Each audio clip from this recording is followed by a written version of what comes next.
Merci d'être des nôtres pour ce nouveau rendez-vous de votre émission Entretien, le rendez-vous politique de la chaîne numérique. Ici, avec nos invités, nous avons l'habitude, sinon à l'occasion de décrypter l'actualité politique en République démocratique du Congo, une actualité qui, vous le savez, reste dominée par ce qu'on peut qualifier de bavure policière qui finalement n'épargne plus personne, ministre, membre du gouvernement ou citoyen lambda. Nous allons en parler au cours de cette émission avec notre invité. Nous allons également essayer de décrypter l'actualité sur la prétendue présence, en tout cas, de la police ou des éléments de la police rwandaise à Goma, ce qui a suscité la colère de la population qui a manifesté hier, des manifestations qui ont occasionné mort d'hommes.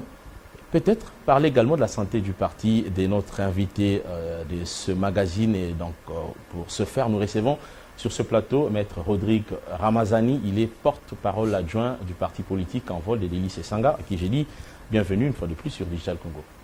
Merci d'abord pour l'invitation. Je crois que nous sommes pratiquement à la fin de l'année. Je ne sais pas si je veux revenir. Je présente mes meilleurs voeux à la chaîne Digital Congo, mais aussi à tous les Congolais qui nous suivent à cet instant, dans l'espoir que ces échanges, Serge, permettront à ce que certaines situations du pays soient élucidées et que le peuple puisse retenir quelque chose d'essentiel pour l'avenir de la République. Merci beaucoup, Maître Rodrigue. Mais bon, avant d'aborder la question autour des bavures policières, comment se porte aujourd'hui votre parti politique? L'envol se porte merveilleusement bien. Merveilleusement bien, c'est trop fort. L'envol se porte très bien. Et pourquoi? Parce que vous savez, l'envol aujourd'hui sur le plan de l'implantation, nous sommes très bien implantés au sein de la République, il n'y a pas longtemps. Nos camarades Zéphira Makambo, Justin Kimakima, Maître Nicolas Lenga qui est le porte-parole, mais aussi les camarades Abraham qui est l'assistant du président. Ils étaient à l'est du pays, ils ont fait le Kindu, Maniema, Buta, Goma pour redynamiser les partis, former les cadres et ce tournoi-là continue. Et aujourd'hui, l'envol se porte mieux qu'avant. Et vous ne communiquez pas plus sur, notamment quand il s'agit de l'implantation du parti, parce que par moments, les gens ont l'impression que vous êtes seulement à Kinshasa ou un peu au Kasaï, le fief de votre autorité morale ou votre président du parti.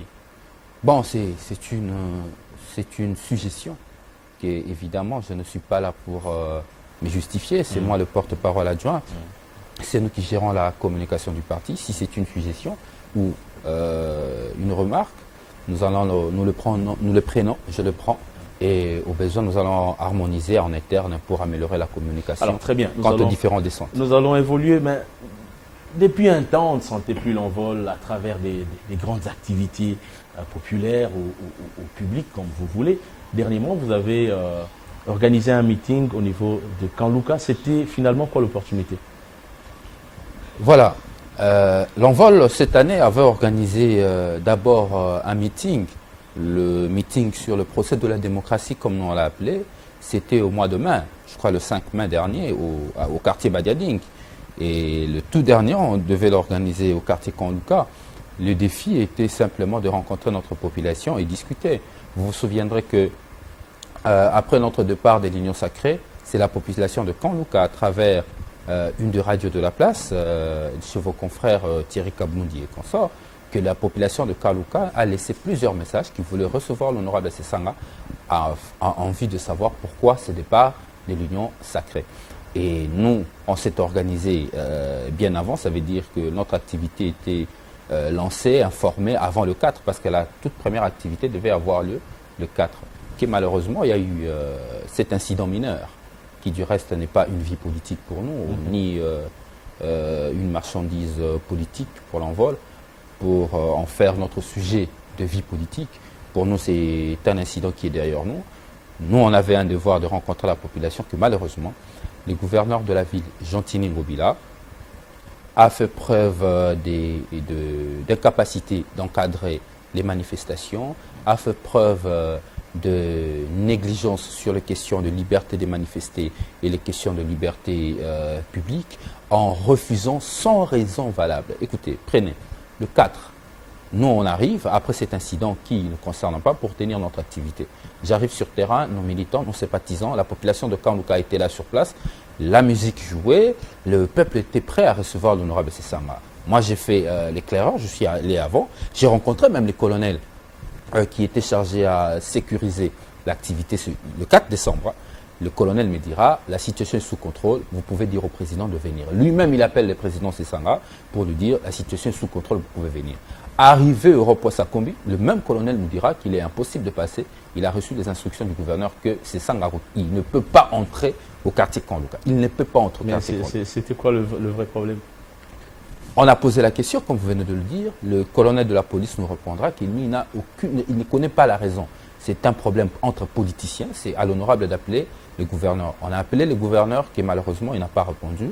Et on était obligé à un moment donné de faire du recul pour avancer. Nous, on n'a pas besoin d'affrontement. Nous, on veut parler à notre population. On décide de ressaisir encore par information le gouverneur de la ville pour la date du 12 décembre. Qu'il a autorisé d'ailleurs. N'est-ce pas? On lui écrit, à la date, on le saisit à la date du 6. À la date du 7, le gouverneur est saisi, le 7 décembre. Et malheureusement, un groupe de l'Union Sacrée saisit aussi le gouverneur à la date du 8. Et vos anciens partenaires. Pour lui dire qu'ils veulent organiser l'activité le même jour que nous. Le gouverneur n'a pas voulu faire foi à notre droit de priorité. Priori tempore priori. Le premier dans le temps doit être le premier dans le droit. Malheureusement, il a pris acte dans sa lettre du 11 décembre. Le gouverneur avait pris acte pour l'activité de l'Union Sacrée contre nous, tout en nous proposant de choisir une nouvelle date. Et on a reçu de garanties de certaines autorités de la ville que l'activité aura bel et bien lieu à la date du 19. À la date du 19. On se prépare, on travaille, on fait tout. On a déjà saisi le gouverneur depuis le 11 pour le 19. Qu'est-ce qu'on constate? On constate que le gouverneur ne nous répond pas. D'abord, le gouverneur n'a jamais répondu pour nous dire s'il prend acte ou ne prend pas acte. D'abord, preuve de fainéantisme et de manque de responsabilité lorsqu'on conduit des choses publiques. Lorsque vous gérez une ville comme Kinshasa, il faut mettre dans votre tête que la ville ne vous appartient pas. Il y a des Kinois que nous sommes, nous avons des droits, vous êtes simplement un gestionnaire. À tout moment, vous pouvez partir. Il néglige nos libertés, il néglige l'importance que nous pouvons représenter en termes d'opinion, il ne répond pas. Nous, on se dit, nous sommes dans un régime d'information. L'envol veut aller à l'activité. Qu'est-ce qui se passe le samedi matin alors que le podium était le dimanche matin? Le podium était déjà sur place, la sonorisation était en train d'être installée. La police arrive à 9h pour démonter le podium, confisquer la sonorisation. C'est quand même impressionnant ça. C'est inacceptable, confisquer la sonorisation. Quelle est la raison? Aucune raison. Tout ce qu'on leur dit, que la hiérarchie ne veut pas de la présence de Sessanga à Kanlouka. Comme si Kanlouka était une zone de non-droit. Comme si Kanlouka était une zone qui ne concernait pas le Congo ni Kinshasa. Raison pour laquelle, pour dévier le dispositif de la police, parce qu'il y a un camp politique de l'Union Sacrée qui estimait que l'honorable Sessanga ne peut pas fouler ses pieds à Kanlouka parce que la population n'en veut pas. Mais pour déjouer les dispositifs de la police, l'honorable Sessanga s'est camouflé dans un véhicule, il est entré à Kanlouka et je ne vous dis pas les acclamations et la joie de la population qu'il a reçue avec des chansons comme si c'était Jésus qui entrait dans Jérusalem. Et c'était étonnant, l'honorable Sessanga a communié avec cette population qui était curieux de voir cette rudie de réforme de notre pays, qui était curieux d'écouter cet homme qui est combattu, cet homme pour qui on met tous les moyens de l'État à la disposition pour l'empêcher d'accéder. Mais les défis lancés, que l'honorable Sessanga ne pouvait pas entrer au quartier Kanlouka. L'honorable Sessanga est entré au quartier Kanlouka, il a discuté avec la population, il est même sorti à pied jusqu'au chez lui, à la maison à ma campagne, et il a communié encore avec cette population de Kanlouka qu'il a accompagné en sortant. Et aujourd'hui, ce qui est sûr, très bientôt, à nos amis de Kanlouka, rassurez-vous, que le parti en vol aura un siège permanent et soyez-en sûrs que notre présence, ils seront obligés de l'accepter. Mais est-ce que vous n'avez pas justement profité de cette polémique après l'escalade verbale, j'allais dire, à l'Assemblée nationale entre le président Bosso et Sessanga pour tenir justement ce meeting au niveau de Kanlouka? Parce qu'on sait que Kanlouka, c'est en quelque sorte le fief du président Bosso. Non, j'aurais appris que le monsieur, il est député de Kenge. Quand on dit que c'est son fief, je comprends rien du tout. Et il y a encore d'autres qui disent c'est son bastion. Pourtant, c'est un député de Kenge. Kanlouka, c'est à Kinshasa. Il a beaucoup de militants au niveau de Kanlouka. D'ailleurs, écoutez, chaque fois qu'il organise des activités politiques, c'est des... D'abord, Serge, pour nous, c'est un incident mineur qui est arrivé à l'Assemblée nationale entre députés nationaux. pour nous, c'est derrière nous, cette histoire. Mais c'est vrai que ce groupe politique de l'Union sacrée veulent en faire une question politique majeure, parce que ça les a donné, en fait, assez de lumière pour parler contre l'honorable Sesanga et contre l'envol. Ce qui est déplorable dans tout ça, c'est l'irresponsabilité d'un certain député, un monsieur ou un jeune homme qui est élu député de ce coin. En toute irresponsabilité, celui-ci a fait appel au meurtre contre la personne de l'honorable Sesanga, contre le partisan de l'envol, appel au meurtre public pour nos convictions politiques. Ceci est à assimiler au crime contre l'humanité. Mais c'est très dangereux, ça. C'est dangereux, c'est de l'irresponsabilité. Vous voyez, à cause de ces élections bâclées du pays, où on a nommé des députés qui n'en valaient peut-être pas la peine, et des députés qui, en réalité, à l'Assemblée nationale, ne se distinguent pas. N'ont pas de dignité, n'ont pas de perspectives. Tout ce qu'ils ont comme qualité, c'est député national. Et au fond, en termes des idées, ils n'ont rien à défendre. Et ils ont trouvé l'opportunité d'exister politiquement dans un incident mineur qui, l'envol d'ailleurs, ne regarde plus pour nous, c'est dans le passé. Nous avons de meilleurs combats, Serge. Oui. Vous savez, nous avons des combats comme la réduction du train de vie de l'État, nous avons mieux à offrir. Nous avons des combats comme la loi électorale qui arrive. Nous avons des perspectives. Nous avons mis le pays sur l'orbite de réforme. Nous avons des combats comme la révision constitutionnelle, de vrais combats pour la République. Nous avons des combats pour la transformation sociale de notre peuple. Mais si ils en font un combat politique pour exister, eh bien, ma foi. Non, avant de passer, j'aimerais réfléchir comme certains Congolais. Dély Sesanga, c'est un député national pétri d'intelligence, très apprécié. Pourquoi il n'a pas justement joui de la sagesse pour ne pas en arriver à ce niveau-là? Les mots avaient leur place et les mots avaient leur raison d'être. Il s'agissait de quoi? Du débat sur le rapport de l'ECOFIN, de la commission ECOFIN sur la réduction des comptes. Dans ce rapport, la commission ECOFIN dit, expressis verbis, que le gouvernement viole systématiquement la loi de finances, que le gouvernement viole la chaîne des dépenses, que le gouvernement viole la loi sur le marché public. C'est sur base de ça que... C'est d'ailleurs le même constat fait par les sénateurs. Ouais. C'est partant de là que l'honorable Sesanga a dit qu'il s'agissait d'une délinquance financière. Maintenant, les insuffisances du président de l'Assemblée nationale ne doivent pas incomber à l'honorable Sesanga. Pour le président de l'Assemblée nationale, le fait de dire qu'il s'agissait de la délinquance financière, c'était insulter le gouvernement. Non, c'était qualifier un comportement, qualifier un fait. Il fallait tout simplement sportif et retirer ses propos. Une délinquance est une délinquance. Pourquoi retirer lorsqu'il s'agit d'une conviction? Le problème aujourd'hui dans ce pays, nous avons des députés qui n'ont plus de dignité. Ils sont par moments chassés comme des chiens par le président de l'Assemblée nationale qui, du reste, j'ai même appris qu'il a récidivé avec l'honorable Geneviève Inagossi, une dame, mais il faut voir avec quels propos, de quelle manière le président de l'Assemblée nationale a dû le traiter. Mais ça a troublé certains élus, évidemment, ces fameux groupes de révolutionnaires sans personnalité, les a troublés parce qu'ils se sont retrouvés face à un député national qui avait la dignité et une personnalité à défendre et il n'a pas voulu accepter la bêtise. C'est un élu. C'est un élu, il a droit à la parole. Lorsqu'il dit qu'il ne veut pas retirer parce qu'il s'agit de ses convictions, évidemment, il n'avait que à refuser à retirer et il partait. Pourquoi le président de l'Assemblée nationale a commencé à proférer des insultes? Ce qui est inexplicable. Je ne vais pas trop tarder là-dessus. Les mots avaient leur sens. La délinquance financière était là parce que la loi était violée.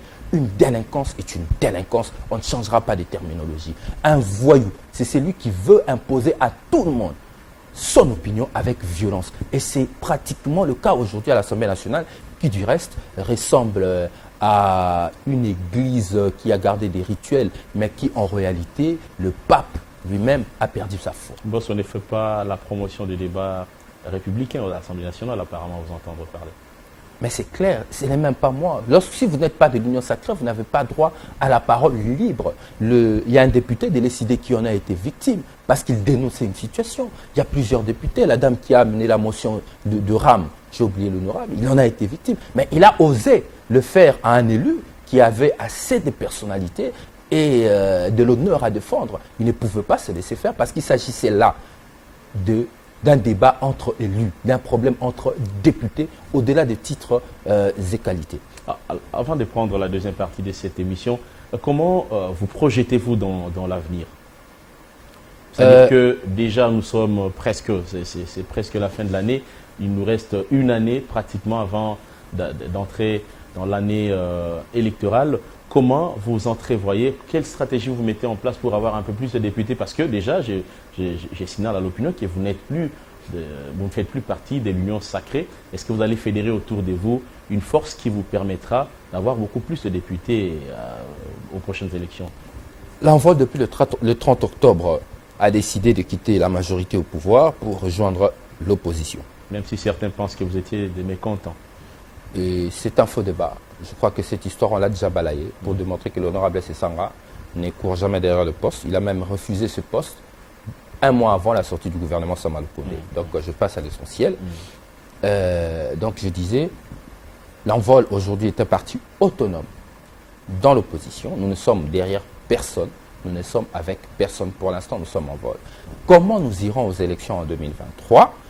Ça, il faut attendre le congrès du parti. Le congrès du parti qui va très bientôt, d'abord il y aura un bureau politique, ensuite le congrès du parti qui va déterminer comment et qui sera candidat. Donc c'est une question qu'il faut me la poser après notre congrès.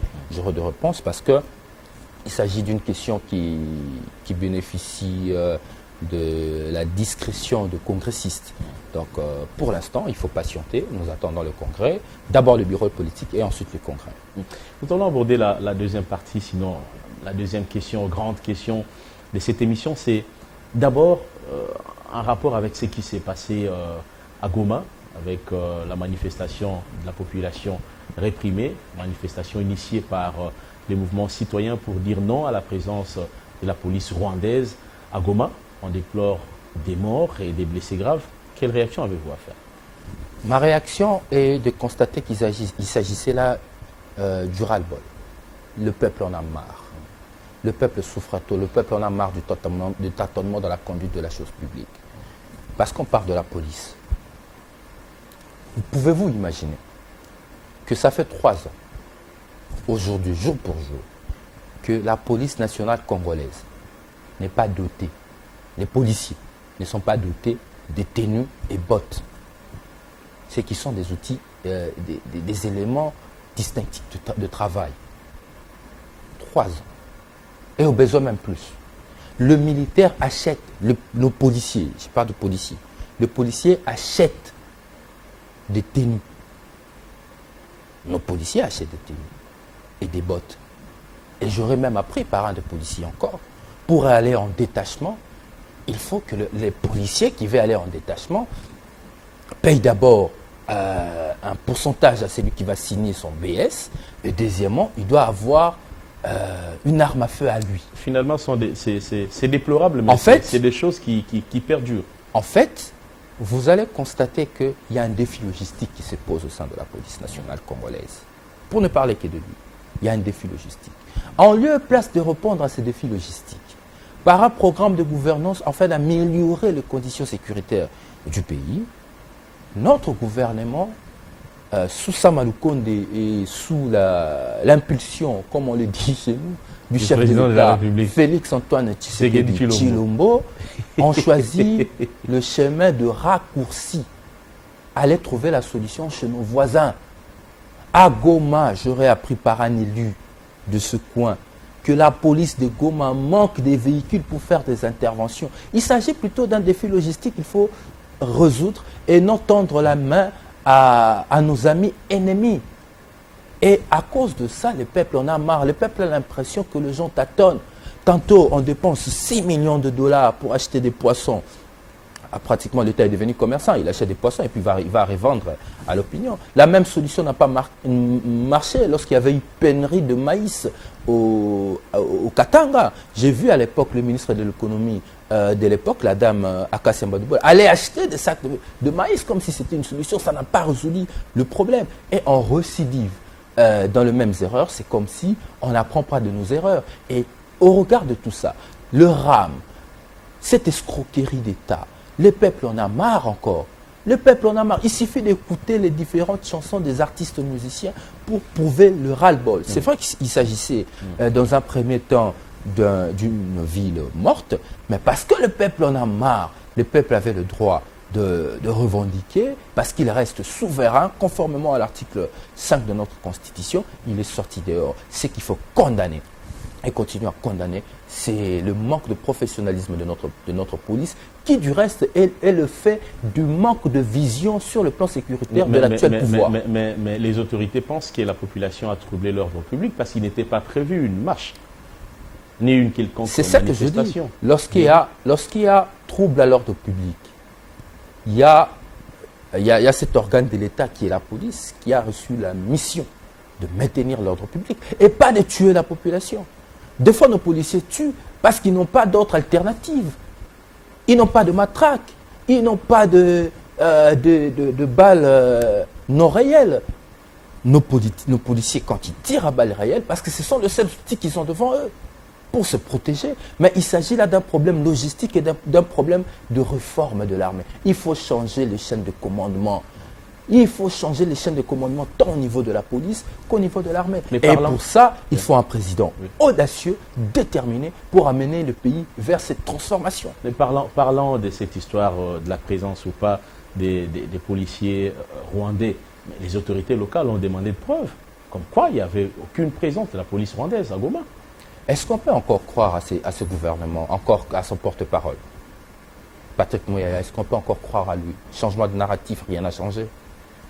Il continue à mentir à la population. Aujourd'hui, nous sommes dans la mendéalisation. C'est un Mendé en miniature. Bien que pour moi, sur ce plan, Mendé avait encore plus de volume. Le porte-parole du gouvernement, le porte-parole de l'armée nationale congolaise ont menti à l'opinion. Ils ont mis le moyen de l'État, notre argent des contribuables, sur la RTNC pour nous informer, afin de nous mentir. Ils ont dit que les troupes ougandaises n'étaient pas chez nous, sur notre sol, alors que la société civile locale disait déjà que les troupes ougandaises étaient chez nous.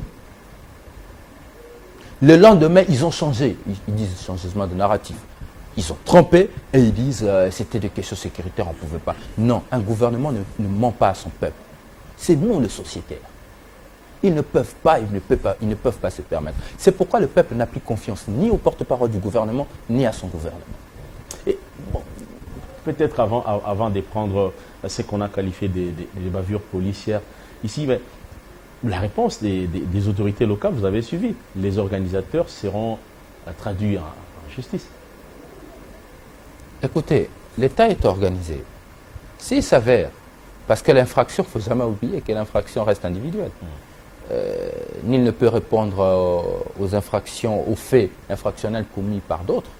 Et il ne faudrait toujours pas emprunter les chemins de la facilité. Il faut mener des enquêtes, découvrir qui ont perturbé l'ordre public. Mais pas seulement du côté de la population, mais du côté aussi de la police. Parce qu'il faut faire régner l'ordre. Moi, je suis un des partisans à l'autorité de l'État. L'État doit faire preuve d'autorité, mais dans le respect de normes qui régissent la République. Je suis participant à l'autorité de l'État, la présence du pouvoir étatique. Moi, je suis un des partisans. Donc, si, après enquête, évidemment, il ne faudrait pas amener les gens devant les cours des tribunaux pour le mettre à mort, mais il faudrait mener des enquêtes sur ce point et dégager des responsabilités individuelles. Alors, nous allons parler un peu de ce qui se passe principalement dans la capitale Kinshasa. On parle des bavures policières qui n'épargnent désormais personne. Le ministre Guissaro a été victime. On parle d'ailleurs du meurtre d'Olivier Punga. Le procès en flagrance est en cours. Il y a le caméraman d'Antenne A qui a été assassiné, tué, selon le rapport de la police, après avoir été touché par une balle perdue. Il y a tant d'autres exemples, mais qu'est-ce qui se passe finalement? C'est quoi le vrai problème? Le problème aujourd'hui, le pays fonctionne sous mode avion. C'est-à-dire? Il n'y a pas de réseau, on ne sait pas où on est, où on va. Le pays fonctionne sous mode pilotage automatique. Il n'y a pas de vision, il n'y a pas de perspective. Tant au niveau des forces de l'ordre, il n'y a aucune politique publique qui ait démontré que les choses vont changer. Les problèmes que nous connaissons aujourd'hui, ça existe depuis. Ceux qui sont arrivés au pouvoir le savaient. Et la preuve, j'ai même suivi une vidéo où le chef de l'État, à l'époque opposant, disait aux policiers devant lui que le jour où l'IDP sera de pouvoir, chaque policier aura sa voiture, chaque policier aura sa maison, chaque policier sera payé à $300. Ça veut dire, derrière, il y avait une idée, il y avait une vision. Et le peuple et aussi les forces de l'ordre attendent la matérialisation de tout ça. Il y a manque de vision sur le plan sécuritaire. Il faut une vraie politique sécuritaire du pays. Il faut réformer cette police. Il faut la réformer. Les problèmes sont les gens. On peut remonter plusieurs raisons qui sont à la base de cette situation aujourd'hui. Mais il faut au préalable, après 3 ans de pouvoir, que nous puissions néanmoins savoir qu'est-ce qu'on pense de la politique sécuritaire du pays, comment on compte l'améliorer, parce qu'il y a des problèmes, mais les policiers, la population n'ont reçu que des promesses et des promesses. Donc la situation ne change pas, ne s'améliore pas, alors que les promesses ne cessent de tomber et devant nous, il n'y a aucune perspective. Il suffit de suivre le discours sur l'état de la nation du président de la République devant les élus. Vous allez constater que le chef de l'État n'a fait preuve d'aucune perspective. Nous sommes où? On est où? Nous venons d'où? On est où? Et qu'est-ce que je compte faire? N'eût été des plaintes, des condamnations. Aujourd'hui, c'est le gouvernement. Hier, c'était Kabila. Et c'est là où je dis que le pays est sous mode avion. Est-ce que vous réfléchissez comme Jean-Claude Katende, le président de l'Azado, qui pense qu'il y a un sérieux problème déjà, entre autres au niveau du recrutement? Qui deviennent policiers aujourd'hui? C'est pratiquement dans la plupart des cas des gens... Le problème du recrutement, il faut le mettre dans ce moule. Le problème du recrutement, il faut le mettre dans le moule de la réforme de l'armée. Qui en recrute? Ceux qui sont recrutés, qu'est-ce qu'on en fait? Il y a un moment dans ce pays, on a recruté des policiers pour le besoin électoral, enfin des réprimés de marche. De jeunes gens qu'on a ramassés dans le quartier de ceux qui faisaient de la délinquance juvénile. On les a amenés dans la police et on leur a donné les noms, j'ai oublié les noms qu'il leur a donnés. À un moment, ils ont tiré n'importe comment. Donc il faut reformer notre police, tant au niveau de la loi, tant au niveau des structures qui conduisent, des structures de commandement qui dirigent cette police. Mais il faut prendre le courage, les chefs de l'État doivent prendre le courage pour changer la chaîne de commandement de la police. C'est justement ce que j'allais dire. Est-ce que ce n'est pas aussi au niveau de la chaîne des commandements qui ça se passe? Mais moi, parce qu'à un moment, on se rend compte que les policiers, aujourd'hui, se comportent comme des petits roitelets dans des terrains conquis. On ne peut pas comprendre qu'un policier puisse tirer à bout portant. C'est un ministre en fonction. Et le policier tire sans pour autant s'en rendre compte de l'acte qu'il pose. Est-ce que ce n'est pas au niveau de la chaîne de commandement que ça se passe aussi et qui est à un moment cette indiscipline? Mais je vous ai dit ici que lorsque vous avez des chefs qui demandent aux policiers, avant de signer un bulletin de service en vue de détachement, qu'il faut pour eux d'accepter un certain pourcentage avant d'y aller, c'est un problème qui se pose. Il faut restructurer, réformer, encadrer pour démontrer la voie à suivre. Que malheureusement, jusqu'aujourd'hui, il n'y a aucune vision sur le plan sécuritaire. Pourtant, c'est un problème majeur au regard de la situation d'instabilité de notre pays. Nous devons travailler de fond en comble sur la question sécuritaire. Mais malheureusement, vous savez aujourd'hui, pareille question, vous ne l'amenez pas à l'Assemblée nationale, parce que dès lorsque vous voulez soulever cette question, il y a le pape. Il y a le pape qui a perdu sa foi, qui va décider de vous arrêter. C'est ici même le lieu de dire au président de la République de faire très attention aux politiciens corbillards. Connaissez-vous le rôle d'un corbillard? Le corbillard a pour rôle d'aller prendre la dépouille mortelle et les déposer au cimetière. Et dans notre pays, nous avons des politiciens de ces trempes-là qui ont pris Mobutu dans leur corbillard, l'ont déposé à sa dernière demeure. Ils ont pris Kabila le père dans leur corbillard. Ils sont allés déposer sa dépouille dans sa dernière demeure. Et ils sont encore venus prendre la dépouille politique de Joseph Kabila Kabange, l'ont déposé dans ce cimetière d'avenir politique. Joseph Kabila est enterré. Et aujourd'hui, ces politiciens corbillards sont en train de conduire politiquement Félix Tshisekedi vers sa dernière demeure politique. heureusement pour Félix Tshisekedi, je pense que pour l'instant, il est encore à l'aéroport. Il n'est pas encore arrivé à Nécropole. Il peut se ressaisir et de s'en débarrasser. Ceux-là qui empêchent les députés s'exprimer tant dans l'hémicycle qu'en dehors de l'hémicycle, en réalité, ils sont en train de faire haïr les chefs de l'État auprès de la population. Parce que Félix Tshisekedi, c'est le fils de Tien Tshisekedi, le père de notre démocratie. Il est inconcevable que sous le régime de l'IDPS, sous le régime de Félix Tshisekedi, fils de Tien Tshisekedi, que les libertés publiques soient muselées. C'est inacceptable. Et pourquoi c'est muselé? Parce qu'il faut satisfaire à un camp politique de l'Union sacrée face à un gouverneur qui n'a aucune dignité et qui ne respecte même pas sa parole. Vous avez parlé tantôt des changements au niveau de la chaîne des commandements. Est-ce qu'un petit exemple, est-ce qu'à Kinshasa, le général Kassongo, vous pensez qu'il fait un bon travail ou il faut les changer? Il faut les remplacer? Je n'ai même pas à répondre s'il faut le remplacer ou pas. Il suffit de voir comment la police quinoise se comporte, les roulages, comment ils se comportent. Il a mis beaucoup de services de roulage ou encore de ceux qui contrôlent la circulation. Vous voyez les désordres qu'il y a dans la ville. La ville de Kinshasa n'est pas encadrée. La ville de Kinshasa n'est pas encadrée. Et après, nous sommes dans un pays où les gens n'ont pas le sens de la démission, le sens de reconnaître que les choses ne marchent pas et qu'il faut réinventer de nouvelles intelligences en vue de permettre que les choses se passent correctement. Mais condamner la police, c'est bien aussi.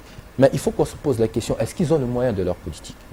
Si dans le budget, la présidence de la République, pour le budget 2022, la présidence de la République lui-même, il est dans une affaire de plus de 500 milliards de francs congolais, et dans un budget de 10 milliards pour les enjeux qui sont le nôtre du point de vue sécuritaire, on ne donne que 3% à la sécurité nationale.